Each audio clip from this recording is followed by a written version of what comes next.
नमस्कार, तुम्हा सर्वांचं श्रद्धाज ब्लॉगमध्ये स्वागत. तर तुम्ही पाहत आहात की आमची किती मज्जा चालू आहे मामाच्या घरी. माझी मुलं मस्त क्रिकेट एन्जॉय करत आहेत आणि आज आम्ही करणार आहोत मासे. तर मामाने खूप प्रकारचे मासे आणले आहेत, ज्याची नावं मला माहीत नाहीयेत, तर माझे वडील तुम्हाला ते सर्व सांगतील. हे माशांचे प्रकार आहेत वेगवेगळे. आपण आता माहितीसाठी या माशांच्या वेगवेगळ्या जाती असतात. आता ही जात ओले बोंबील आहेत, ह्याला ओले बोंबील म्हणतात. हे साफ करून आणलेले आहेत. हा ओले बोंबलाचा प्रकार आहे. तर ह्याला पाण्याचा प्रकार जास्त असतो, यात पाणी भरपूर असतं. त्यामुळे हे ओझ्याखाली वरवंट्याखाली किंवा काय तर फडक्यात घ्यायचं, पूर्णपणे भिजवून असं फडकं घ्यायचं आणि त्याच्यावर ओझं ठेवायचं. त्यातून पाणी नितळलं, पाणी निघून गेलं की मग मस्तपैकी ह्याची भजी करता येतात आपल्याला. हा आहे कटारना. हा कटारना मासा आहे. हा जास्त नसतं, ह्याची हा आमटी करता येतो, आमटीमध्ये छान लागतो हा कटारना मासा. पहा, ह्याचं साफ करून घेतलेला आहे व्यवस्थित. हा कटारना मासा. हा पॉपलेट आहे. हा आहे पॉपलेट. हा छोटा आहे तरी पण हा पॉपलेट मासा आहे. आणि हा जो मासा आहे ही मरळ आहे, नदीची मरळ आहे. ही उजनी धरणातून पकडली जाते. हे मरळ म्हणून मासा आहे. हा अत्यंत चविष्ट, बिन काट्याचा आणि लहान मुलांना खाता येईल असा मासा आहे. लहान मुलगा पण खाऊ शकतो. हे साफसफाईचं काम चालू आहे आता. ते त्याचे मुंडके आहेत.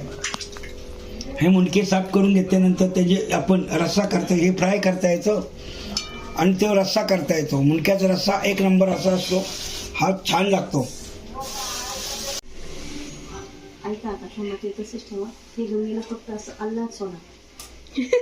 मी हात पण नका लावू. नाही, सांगची पकडायची गरज नाही. सोडा सोडा, खाली वापर सोडा. हां, सोडा सोडा अल्ला. हां, सोडा. आणि या चमच्याने अल्ला बस सांगा ना, मोठ्याने सांगा ना मामी. मला आवाज येतो. नाही नाही, ठीक आहे. अल्ला तर खाली वर करा, म्हणजे मिक्सिंग लावते. हा, साईड बस बस बस, मिक्सिंग लावते. हो, बस बस बस बस. आणि वापरलेले आपण त्यात उकळी आली की गॅस बंद कर. नाही, वचन पापड काढून घाला. ते दुसरे डायरेक्ट आहे ना, ते चावून गावारी सगळं मासे कसे खातात? पूर्ण खातात ना, सालीसात खातात. हा, आपण साफ करून आणले ते. आता ते काढले ना ताटात बाजूला, वरच आहे ना मास, ते मास खाता मध्ये एवढा काटा असतो त्याला. ओके. आणि ते तुम्ही आणता डायरेक्ट वाल्या, ते चिंगळे असतात, त्यांनी वापरल्याने सुक्या केल्या ना, ते चवून खायचं. त्याच्यावर ना भाजल्यानंतर म्हणजे आपण मीठात वापरलं ना, ते मूर्त मीठ आणि हळद. मग नंतर असं सुकं करायचं, आमटी करायची, सोडून द्यायचं. हे झालं. आता हे ओले बोंबील आपले. हे तळायची भजी. आता हे सगळं झालं आपलं. ते मुडक्याची आमटी झाली. बघा काय काय आता. अरे बापरे, मला तुम्हाला मेथी नको. हे भगवान, खतरनाक आहे. जाऊन द्या, आपण दोघं आंबट चपाती खाऊ.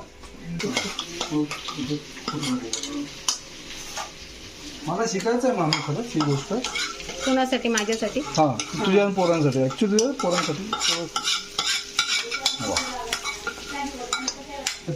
हे सुरमई आहे. आता पप्पा इथे आता मसाल्याची तयारी चालू आहे. खोबरं भाजलं आहे, कांदा भाजला आहे आणि अजूनही मसाल्याची तयारी चालू आहे. तर आमच्या मामी मसाल्याची तयारी करत आहेत आणि त्याच फोडणी देणार आहेत. लसूण सोलला आहे. तर सगळे आणि घरचा मसाला वापरतो आम्ही, जे माझ्या मामीनी आणि आजीनी केलेला आहे. सगळे मसाले घरचे आहेत.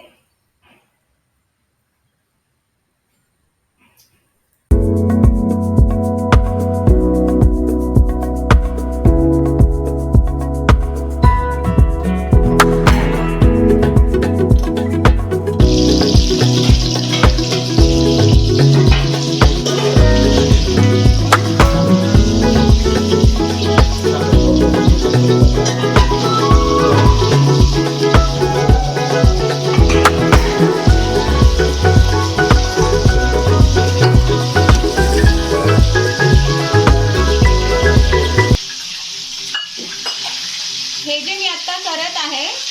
ह्याला ओले बोंबील म्हणतात.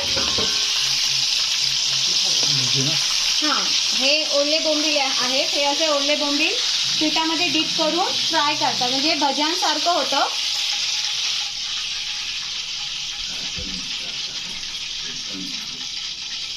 ओके मामी. Okay okay. आता ते शुभमला द्या चव बघायला, म्हणजे मी आहे की दादा. हे चवीला खूप छान लागतात हे ओले बोंबील. ही भाजी येते करता, हो काय मसाला करायची आमची ज्याला आवडते म्हणजे ते. भाजी सुद्धा करता येते याची. ग्रेव्हीची ना मामी. हा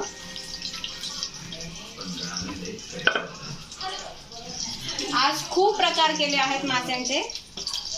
माझ्या मामाने जाऊन कुठून आणलेत मासे? पुण्यातून. पुण्यातून जाऊन आणलेत. पुण्यात कुठे पण? गणेशपेठ मधून आणलेत फ्रेश ताजे मासे.